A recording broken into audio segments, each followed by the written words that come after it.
If you want to move forward financially, it's not just about how high your savings rate is or how good your investments are. It also depends on this. That's why today, we are going to look at what there is to do regarding money mindset, or how you can overcome some of the biggest money blocks.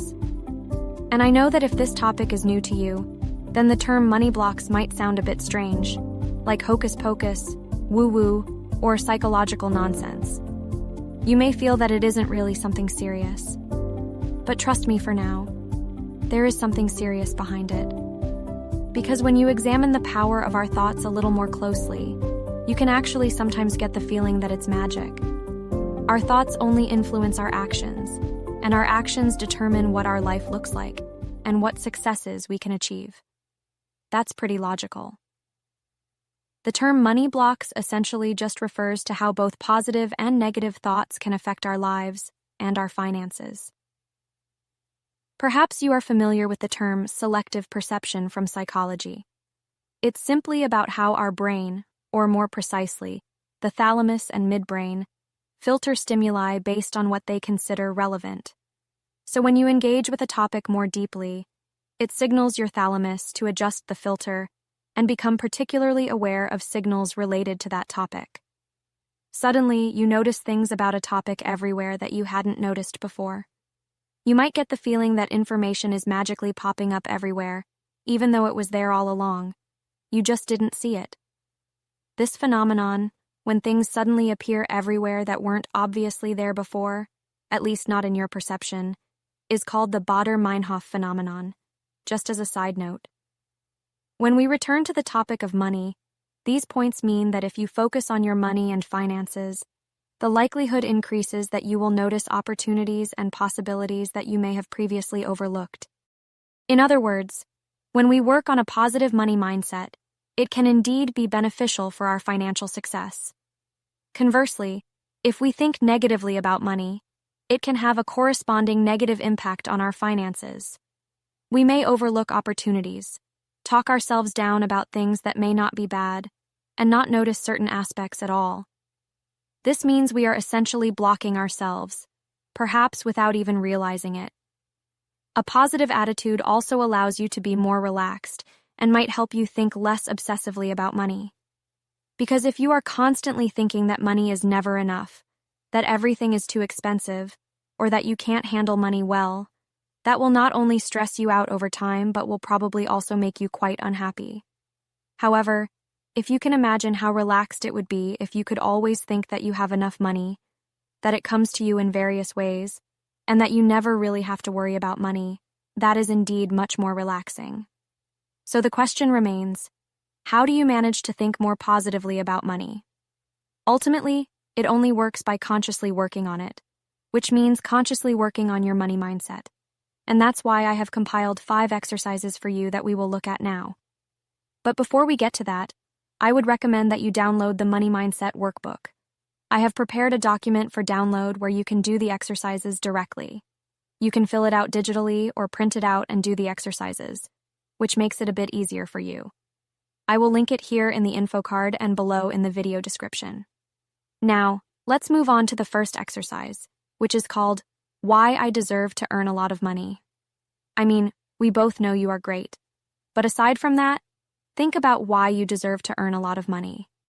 Because sometimes we consciously or unconsciously think that we don't really deserve it, that maybe we aren't worth it, and that others are better and deserve it more than we do. That's why it helps to bring to mind what your actual worth is. Consider what you have already achieved, how hard you have worked, or what good things you could do with money. This exercise is meant to help you recognize your own worth and develop a positive self-image. So think of at least 5 reasons why you deserve to have a lot of money. Now we come to the second exercise, which is called Great Things and Experiences That Money Can Enable Me to Do. I believe it's no secret that money gives us freedom and opportunities. So think about what you could do if money were no object. Or in other words, what would you do if money didn't dictate your decisions or was not the limiting factor? When we want to have a lot of money, we might feel greedy or materialistic and then feel bad about it. But that shouldn't be the case, because most of the time, it's not about the money itself, but about the things you can do with it. If money were no longer a concern for you, or in other words, what would you do if money didn't determine your decisions or wasn't the limiting factor? When we desire to have a lot of money, we might feel greedy or materialistic and then end up feeling bad about it. But that shouldn't be the case, because most of the time, it's not about the money itself, but about the things you can do with it and the freedom it brings. That means sometimes behind the desire for a lot of money is the wish to simply be the person we are and to do what we want to do. Theoretically, money enables us to be the best version of ourselves because we often make decisions based on money. So think about what great things and experiences money would allow you to enjoy if it no longer played a role. Now we come to the third exercise, which is called, When I Am Rich, I Help Others. Maybe you have thought that wealthy people are selfish, or only think of themselves.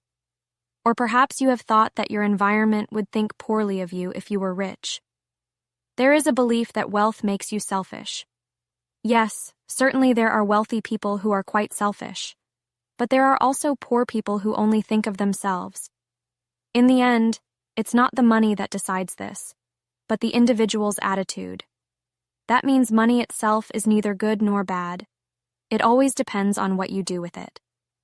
To move away from this egoism, you can think about how other people would benefit if you were wealthy.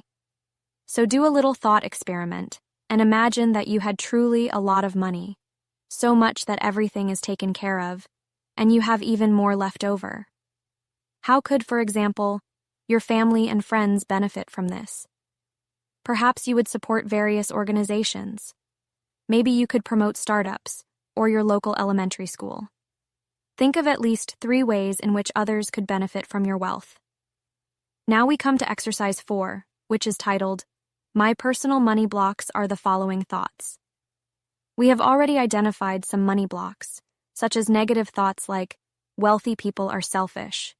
You now know in which direction this is going. Try to reflect on what negative thoughts about money arise for you. Sometimes this doesn't happen immediately.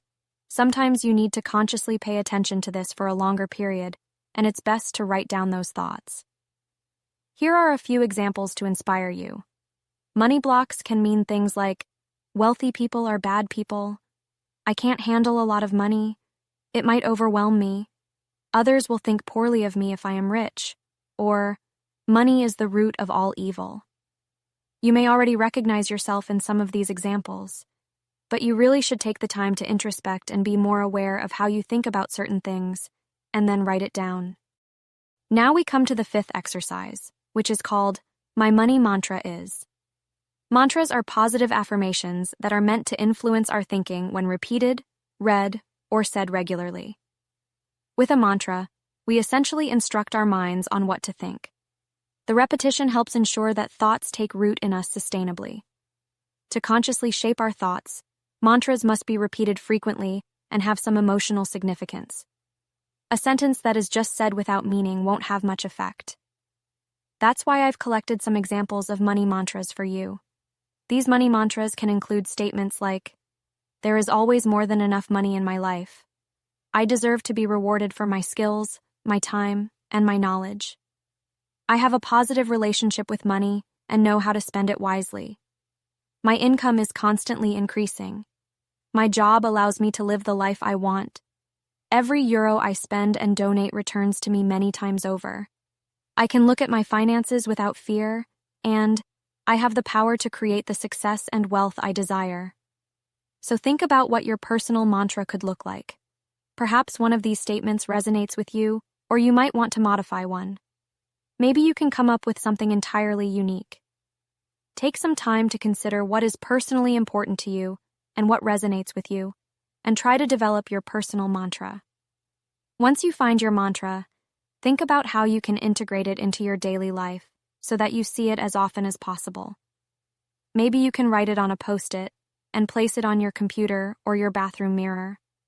Perhaps you can design a background image for your laptop or phone, and also consider when you might say or silently repeat it. Maybe every morning right after getting up or while brushing your teeth. Some triggers should ensure that you think about your money mindset more frequently. So in summary, whether it's hocus pocus or not, it can never hurt to work on our own attitude. So make sure to use the 5 exercises, and especially the workbook, to become a bit more aware of how you think about money. Maybe your attitude is already very positive, and you don't need to do much more. If you notice 1 or 2 things that you could improve, then that is your chance to do so. When I personally started to consciously engage with this topic, it definitely changed a lot for me. Suddenly, I noticed things that I hadn't seen before. I was able to do things I hadn't even thought about before. This actually changes much more than one might think. But of course, it's not just your attitude towards money that matters.